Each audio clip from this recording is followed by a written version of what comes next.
A gifted nation, a nation so rich in resources. The Muslim world's fortunes boomed after the oil boom.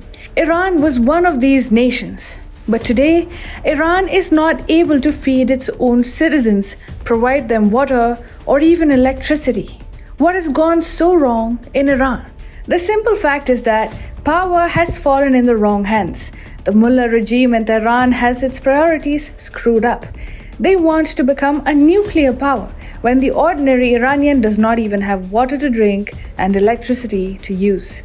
The ordinary Iranian is unprotected against COVID-19, while the toxic theological regime wages needless wars all across the region using its proxy militias. Iran is in a very unhealthy position, and Iranians are not liking it. Close to 40 years ago, Iran had its Islamic Revolution, which has become the cause of all of Iran's problems today. Now, another revolution is in the making, and it seeks to free Iran from the toxic Islamist clergy. Hi, and welcome. I am your host Shubhangi, and in this video I will tell you how Iranians are standing up against the brutal Iranian regime once again. Let's begin. The people of Iran are livid. Let's give you some context over the situation in Iran. Iran owns the second largest natural gas reserves in the world and sits on the world's fourth largest oil reserves. Add to that, the Shiite nation has a variety of other assets in the form of mines, forests, hydropower, and arable land. The people of Iran are an aspirational one. They usually do not take the status quo lying down, and the people of Iran have risen now. A country so gifted in terms of natural resources is not being able to supply its citizens water and electricity, so Iranians have decided to fight for these basic necessities. In the Sunni-dominated province of Khuzestan, Iranians are out on the streets. For a week now, people of Khuzestan province have been protesting the regime's shameless apathy towards them. Officially, Iran's theocratic regime has admitted the deaths of 3 protesting civilians and blamed terrorist and separatist groups for their demise. Videos on social media suggest that Iran's security forces are shooting protesters at point-blank range. Many are feared dead, but the Iranian regime is not in a mood to admit their crimes against humanity anytime soon. During the scorching summer, the bare minimum the citizen of any country wants is uninterrupted water and electricity supply. In Iran, citizens do not get to make any such demands. So, for over a week now, the people of Khuzestan have been on the streets, demanding their rights.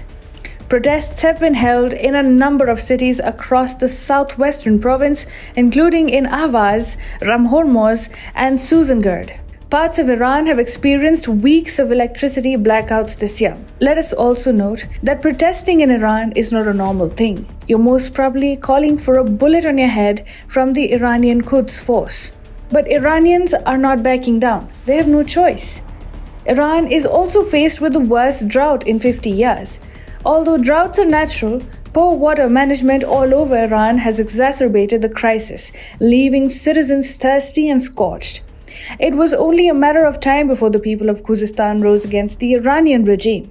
According to the Iranian Department of Water and Sewerage, at least 110 Iranian cities have been struggling with regular water cuts during the summer of 2021, temperatures during which have gone up to 50 degrees Celsius. Iran ranks 4th in the world in terms of water scarcity. Besides, Khuzestan is home to an ethnic Arab minority that complains of discrimination and lack of services in the impoverished region near the border with Iraq. Since these protesters are predominantly Sunni Arabs and not Shia Muslims, Iran is not looking at their plight. The province also saw some of the largest crowds during the 2019 nationwide protests that formed over the abrupt tripling of petrol prices. Human rights organizations say hundreds were killed during those protests as internet access was almost completely cut off across the country for nearly a week. Water and electricity are definitely the main issues plaguing Iran, but the Shiite nation's people know for a fact that most of their country's woes have been self-inflicted by the theocratic regime, whose entire energies are focused towards fighting Sunnis in the Arab world and the Jews. Apart from waging ideological battles against the Arabs, Iran has also occupied itself with the unending thirst of developing nuclear weapons, for which it faces harsh economic sanctions from the West. Nationally, the progress of the COVID-19 inoculation program has been a failure, and while much of the world races back towards normalcy, only 2.6% of the population in Iran, that is 85 million people, have been fully vaccinated. So, Iranians are rushing to neighboring Armenia to get vaccinated against COVID-19. In what should put Iran to shame, Armenia is providing free vaccines to not just its own citizens, but also those coming from Iran. Iran is beginning to implode, with Iranians rising up in arms against the regime for its visible ineptitude and disregard for domestic issues. Ebrahim Raisi is set to take office in tumultuous times, and if he tests the patience of Iranians for far too long, he might just be kicked out of office rather vividly.